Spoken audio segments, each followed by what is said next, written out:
Communist party of India यानी मार्क्सवादी के महासचिव सीताराम येचुरी का 72 साल की उम्र में निधन हो गया। निमोनिया की शिकायत होने के बाद उन्हें 19 अगस्त को एम्स दिल्ली में भर्ती कराया गया था। 25 दिन से उनका इलाज चल रहा था। परिवार ने अस्पताल को सीपीआईएम नेता की बॉडी डोनेट की है। वो 3 बार पार्टी के महासचिव भी रहे थे। वहीं सीपीआईएम की ओर से जारी एक बयान में कहा गया कि कॉमरेड सीताराम येचुरी को सांस की नली में गंभीर संक्रमण हुआ था। डॉक्टर्स की टीम उनका इलाज कर रही थी। येचुरी ने एम्स में भर्ती रहते हुए 22 अगस्त को पश्चिम बंगाल के पूर्व मुख्यमंत्री बुद्धदेव भट्टाचार्य के निधन पर उन्हें श्रद्धांजलि अर्पित की थी। उन्होंने 6 मिनट 15 सेकंड के वीडियो संदेश में कहा था, यह बहुत ही दुर्भाग्यपूर्ण है कि मुझे एम्स से ही बुद्धोदा के प्रति भावनाओं को प्रकट करना पड़ रहा है और लाल सलाम कहना पड़ रहा है। येचुरी ने 23 अगस्त को सोशल मीडिया एक्स पर जम्मू कश्मीर में सीपीएम, कांग्रेस और नेशनल कॉन्फ्रेंस के बीच चुनावी गठबंधन को लेकर पोस्ट किया था। 29 अगस्त को उन्होंने एक्स पर अब्दुल गफूर नुरानी के निधन पर शोक संदेश भी पोस्ट किया था। देश भर के नेताओं ने येचुरी को श्रद्धांजलि अर्पित की है। कांग्रेस के नेता राहुल गांधी ने कहा कि सीताराम येचुरी मेरे अच्छे दोस्त थे।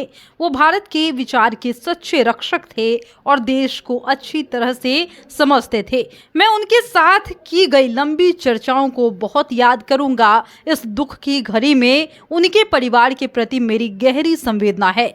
सीएम ममता बनर्जी ने कहा कि येचुरी के निधन की खबर सुनकर बहुत दुख हुआ। वो एक अनुभवी सांसद थे और उनका जाना राष्ट्रीय राजनीति के लिए बहुत बड़ी क्षति है। आंध्र प्रदेश के सीएम चंद्रबाबू नायडू ने कहा कि येचुरी जी के निधन पर गहरा दुख हुआ है। वह भारतीय राजनीति के एक दिग्गज नेता थे। वह मुद्दों की बारीक समझ रखने वाले और जमीनी स्तर पर लोगों से जुड़ाव के लिए भी जाने जाते थे। उनकी आत्मा को शांति मिले। सीताराम येचुरी ने 10वीं कक्षा तक ऑल स्टूडेंट्स हाई स्कूल में पढ़ाई की और वो 1969 के तेलंगाना आंदोलन के दौरान दिल्ली पहुंचे।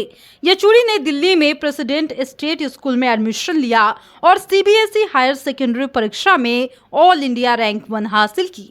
उन्होंने दिल्ली के सेंट स्टीफेंस कॉलेज से इकोनॉमिक्स में फर्स्ट रैंक से बीए ऑनर्स किया था। फिर जवाहरलाल नेहरू यूनिवर्सिटी यानी कि जेएनयू से इकोनॉमिक्स में एमए किया। उन्होंने पीएचडी के लिए जेएनयू में एडमिशन लिया था। हालांकि 1975 में इमरजेंसी के दौरान गिरफ्तारी के कारण पूरा नहीं कर सके। येचुरी की पत्नी सीमा चिश्ती पेशे से पत्रकार हैं। येचुरी ने एक इंटरव्यू में कहा था कि उनकी पत्नी आर्थिक रूप से उनका भरण पोषण करती है।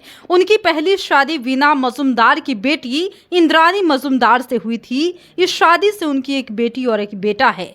येचुरी के बेटे आशीष का 22 अप्रैल 2021 को 34 साल की उम्र में कोविड से निधन हो गया था। यानी कि सीताराम येचुरी के निधन पर तमाम जो दिग्गज नेता है वो अपने अपने तरीके से श्रद्धांजलि अर्पित कर येचुरी जी को याद कर रहे हैं और ये कहते हुए दिखाई दे रहे हैं कि उनके साथ हुए संवाद को, वार्तालाप को वो भूल नहीं पाएंगे, क्योंकि उन्होंने एक दिग्गज नेता खोया है।